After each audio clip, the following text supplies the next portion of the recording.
They blocked my driveway for 6 months straight, and by the end of it, I made sure they couldn't legally use the road in front of their own house. Yeah, I hear how that sounds, like I'm the neighborhood villain twirling a mustache over a stack of property records. But if you'd been standing where I was standing that night, staring at my driveway like it was some kind of public loading dock, you might have done the exact same thing or worse. I live just outside Columbus, Ohio, in one of those quiet little neighborhoods that time kind of forgot. Older ranch homes from the late 60s, big yards, cracked sidewalks, mailboxes that lean forward like they're tired of holding everybody's bills. It's not fancy, it's not trending on Instagram, it's home. I grew up in my house. My granddad bought it new in 1968, back when the street was still fresh asphalt and people waved at each other because they actually meant it. My mom lives with me now. She's 74, knees full of arthritis, stubborn as a mule, still insists on carrying her own groceries even when I tell her, "Ma, sit down, I've got it." And she'll hit me with that look, like, "Boy, I raised you, don't you start raising me." Me, I work maintenance for a regional hospital. Long shifts, nights, overtime, the kind of job where you don't really sit down unless something's broken or actively trying to catch fire. I come home smelling like coolant, dust, and whatever mystery disinfectant lives in hospital air vents.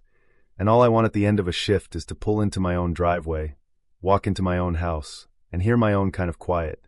Then, about a year ago, a couple moved into the corner house across from mine.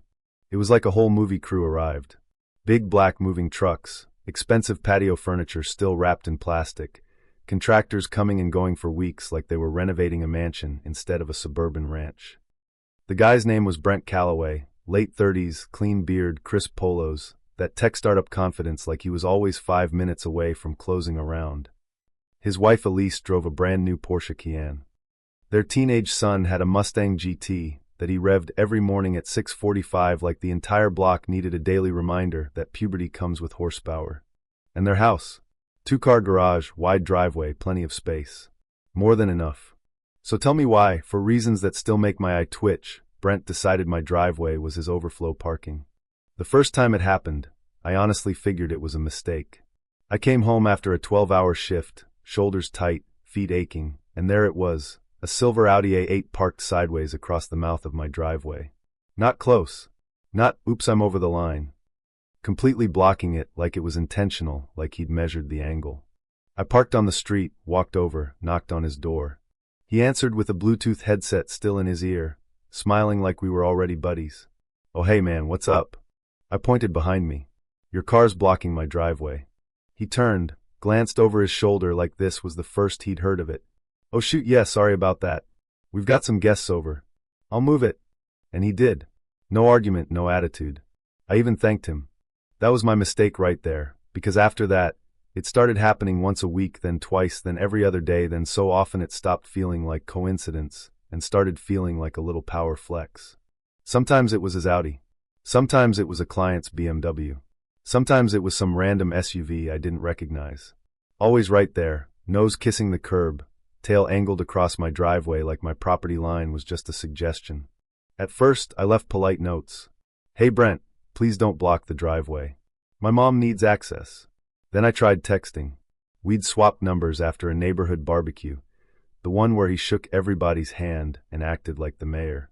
He'd respond with thumbs up emojis and "my bad" and "won't happen again." It always happened again. See, Brent ran a consulting business out of his house. Callaway Growth Labs. That's what the sign said. Fancy logo planted right in his front yard like our street was suddenly part of a corporate campus. Clients coming and going all day. Men in slim suits. Women with leather portfolios. Luxury cars lining the curb like we lived next to a downtown office building. Technically, our neighborhood was zoned residential only, but I guess if you keep it just quiet enough, nobody notices. Or nobody wants to be the one to say something. Except I did, because I'm the one coming home at midnight after unclogging a hospital drain and wrestling a busted HVAC unit back to life. And the last thing I want is circling my own block hunting for parking, while some startup guy uses my driveway like it's part of his pitch deck. Then came the night everything changed. I'd worked 16 hours, 2 emergency calls, 1 busted pipe, 1 generator failure. I was running on vending machine coffee and pure irritation. I turned onto my street and saw the headlights first, bright white LEDs reflecting off my garage door like a spotlight. And there it was again. This time, a matte black Mercedes S-Class parked clean across my driveway, like it was staged for a photo shoot. I didn't even sigh. I just stared at it through my windshield for 10 seconds, engine idling, hands still on the steering wheel like my brain was trying to decide whether anger was worth the calories. I parked 3 houses down, only spot left, grabbed my lunch bag, and walked home. My mom was already on the porch. "You had to park down there again?" she asked. "Yeah." She didn't yell. She didn't even sound surprised.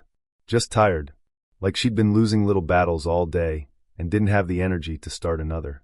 And then she said, real casual, like she was telling me the weather, "I had to carry groceries from the corner this afternoon. That car was there then, too. That did it. Not the inconvenience. Not the disrespect." The picture of my mom, small frame, arthritic knees, carrying grocery bags that cut into her hands, walking past Brent's perfectly trimmed lawn while his clients laughed inside over catered sandwiches. I walked straight across the street and knocked like I was knocking on a courtroom door. Brent opened mid-call again. "Hey buddy, give me one SEC, he said into the headset, then muted himself. "What's going on?"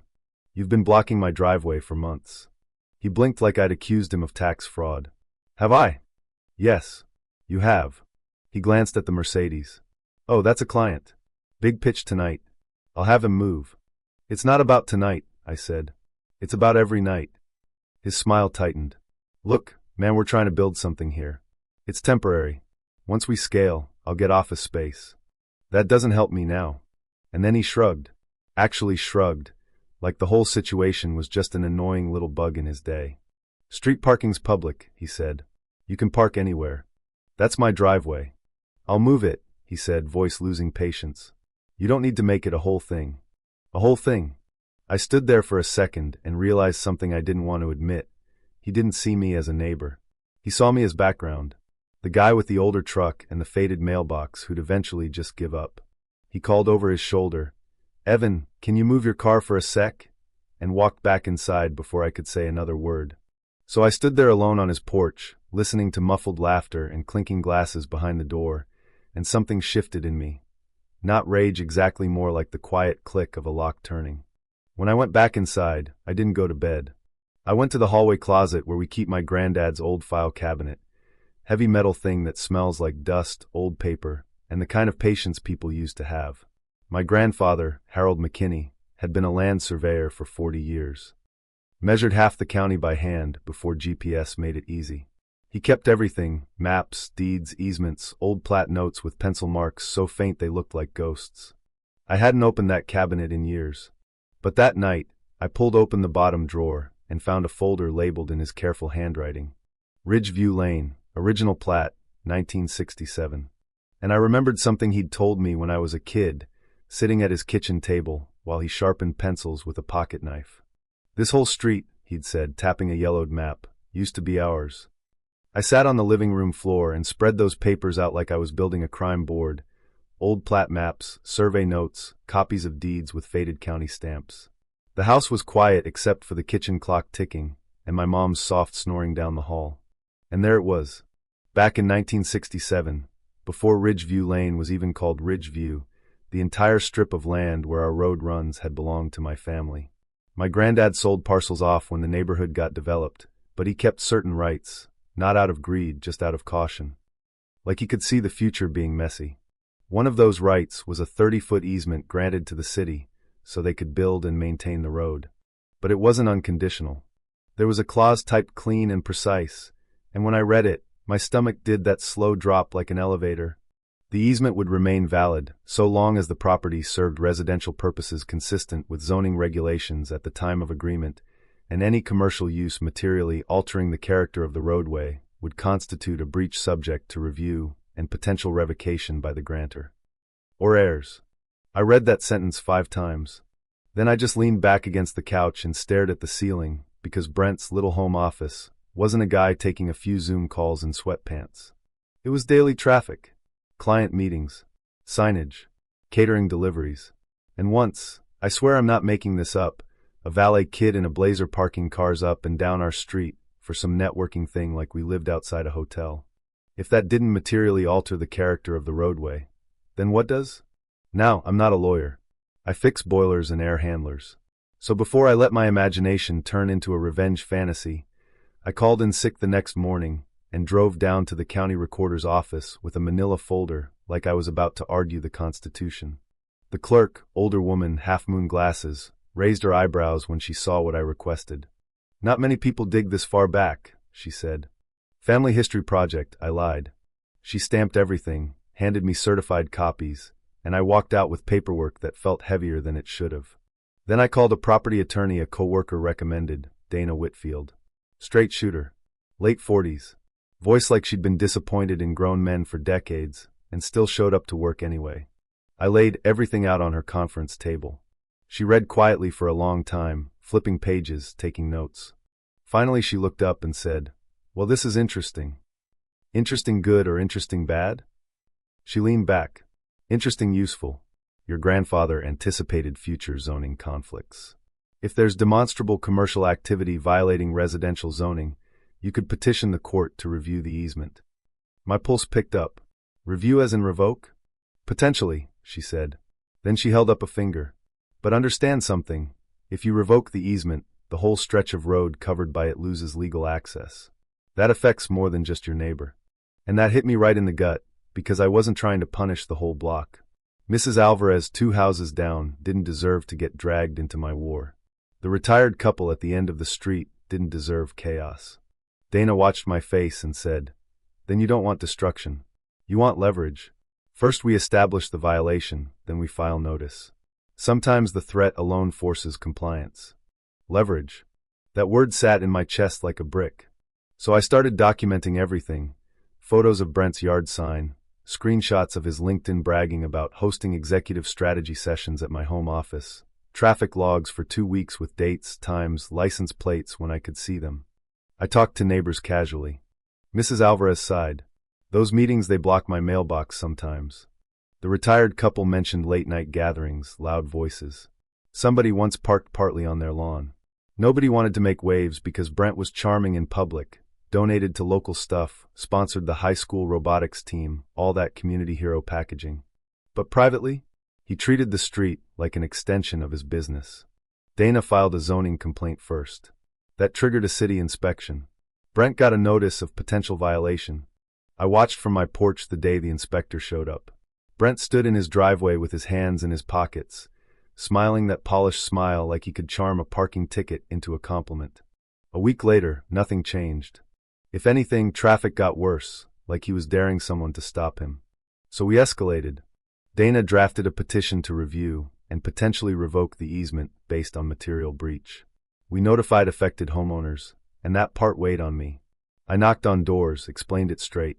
Told them I wasn't trying to strand anyone, just trying to force compliance. Most of them surprised me. One neighbor muttered, "He thinks he owns the place." We filed on a Monday. The court scheduled a review fast because the language in the original agreement was so clear. Brent showed up with a lawyer in a tailored navy suit. I wore my only blazer, the one reserved for weddings and funerals, because apparently this counted as both. Dana presented evidence calm as a heartbeat, photos, logs, screenshots, zoning excerpts.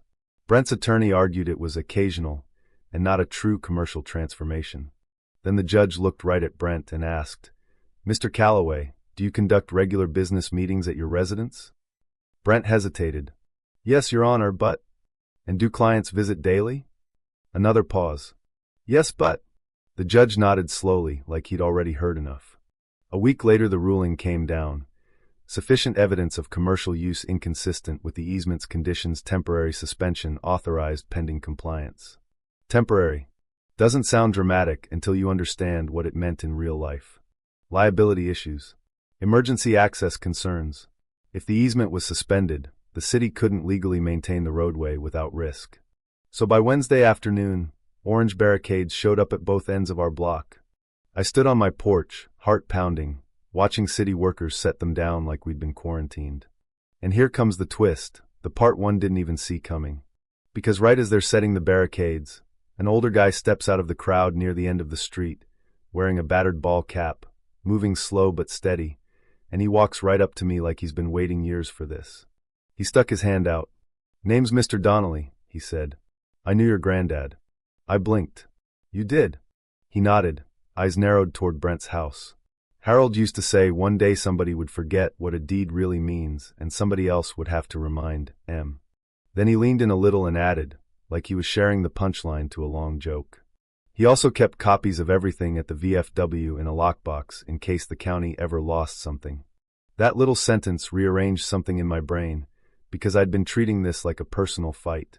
My granddad had treated it like a future certainty. A sheriff's deputy waited near Brent's driveway with paperwork. When Brent pulled up in his Audi and saw the barricades, he slowed like his brain couldn't process the scene. Window slid down. What is this? Deputy walked up. Sir, access to this roadway has been suspended pending compliance review. Brent's face drained of color. Suspended? I live here. Yes, sir. And then he looked across the street toward me, and for the first time since he moved in, he wasn't smiling. Cars backed up behind him. Confused drivers craned their necks. One of his clients climbed out of a black Lexus, looking around like he'd accidentally driven into a construction zone on the wrong side of town. Brent crossed the street toward me. You did this? He asked. Not yelling. Just stunned. I filed a petition, I said evenly. This isn't about parking. This is harassment. No, I said. This is enforcement. For the next few days, the neighborhood had to park at a temporary access point 1 block over while the city sorted legal logistics. Emergency services set contingency routes. It was messy, inconvenient, but Brent's situation was worse. No confirmed road access meant deliveries stopped, clients canceled, his big networking event died on the vine. Utility servicing got complicated. Suddenly his house, his pride and joy, felt like a business that lost its front door. Friday night, around 8:30, my phone buzzed. Unknown number. I let it ring twice, then answered. Mr. McKinney, a smooth voice said. This is Robert Gaines, representing Mr. Brent Calloway. We may have gotten off on the wrong foot. My client would like to discuss an amicable resolution. I almost laughed out loud at amicable. He's had 6 months to be amicable, I said. A pause. Well, circumstances have evolved. We met the next afternoon at Dana's office. Brent was already there when I walked in, no blazer, wrinkled button-down, faint stubble. He looked tired, not humbled, exactly rattled. Like the world finally told him, no, and he didn't know which button to press. Robert launched into his polished speech. My client is willing to immediately cease all in-person business operations at the residence. He will remove signage and transition to a leased office space within 30 days. Brent finally looked at me. This has gotten out of hand, he said. My wife can't get grocery deliveries. My son's missing school because he's walking from the main road with his gear. This affects more than me. I held his gaze. You didn't think about more than you when my mom was carrying groceries 3 blocks because your clients blocked us. He flinched. That wasn't intentional. Neither was this, I said. Silence filled the room for a beat. Then Robert tried the money card. We're also prepared to offer compensation for the inconvenience caused. Dana didn't blink. How much? Brent looked like he didn't expect her to be that blunt. Robert said, a reasonable annual fee for continued easement use, structured as a private agreement. Leverage, just like Dana said. And I'll be honest, for a minute, I pictured pushing it further, letting the suspension drag out. Watching him try to sell a house that's technically landlocked. Watching him learn the hard way what it feels like when someone treats your life like it's not a whole thing. But then I pictured Mrs. Alvarez, the retired couple, my mom, who hates conflict even when she knows we're right. This wasn't revenge anymore.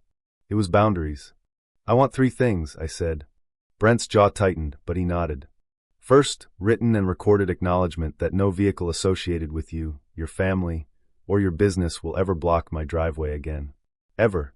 Done, Robert said fast. Second, proof of a signed lease for commercial office space within 30 days. If not, we refile immediately. Brent swallowed. Fine. And third, I said, an annual easement usage fee paid to my household. Not because I need it, but because rights have value. Robert scribbled numbers. Turned the pad toward Brent. They whispered. Finally Brent looked up. We can agree to that. Dana drafted it that week. Tight language, clear penalties. Recorded with the county, so it wasn't just a handshake deal. It was a stone in the ground. Once the documentation hit the right desks, the city lifted the suspension. Monday morning, the barricades came down. I was standing on my porch when Brent pulled into his driveway. He got out, hesitated, then walked across the street. For a second I thought, here we go, round two. He stopped a few feet away. I underestimated you, he said. That wasn't hard to do, I said. A ghost of a smile tugged at his mouth but didn't fully form. I built my career pushing boundaries, he admitted.